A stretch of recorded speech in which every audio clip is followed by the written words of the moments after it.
जय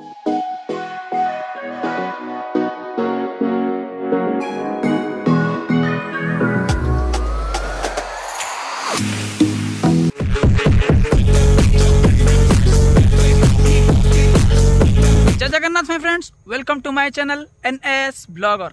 आज आम बुलवाक आसचु कालेश्वर मंदिर। मो सागर पुणी थे आज आस प्रभात भाई, चलतु जा।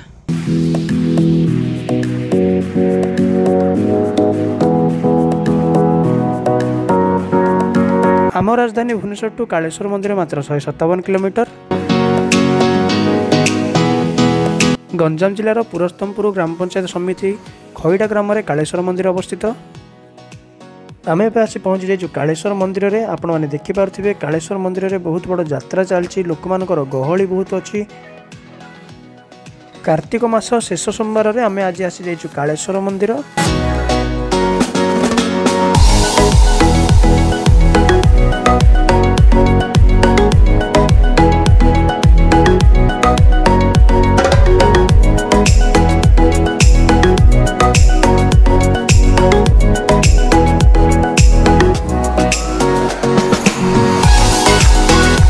कालेश्वर मंदिर में पार्श्व देवादेवी मंदिर अवस्थित।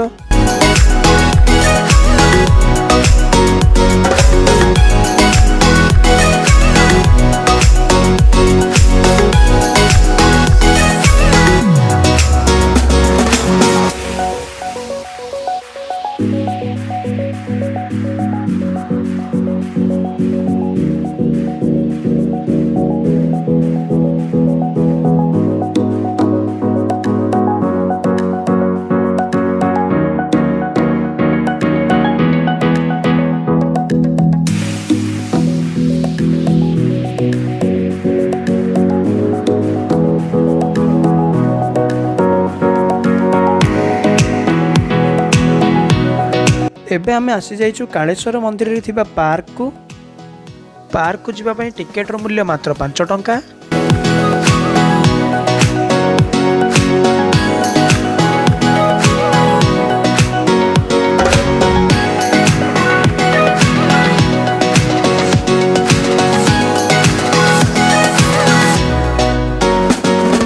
एही पार्क रे आपन को देवादेवी को मूर्ति देखिबा को मिलिबो।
एठी कल्याण मंडप और बहुत बड़ भोजन मंडप मध्य अछि।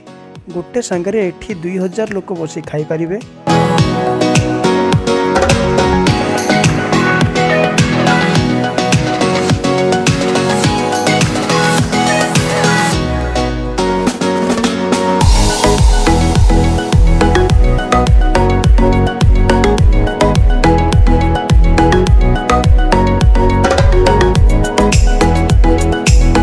कालेश्वर मंदिर रे बहुत बड़ पोखरी अछि। एठी पेडल बोटिंग रे मध्य सुविधा अछि।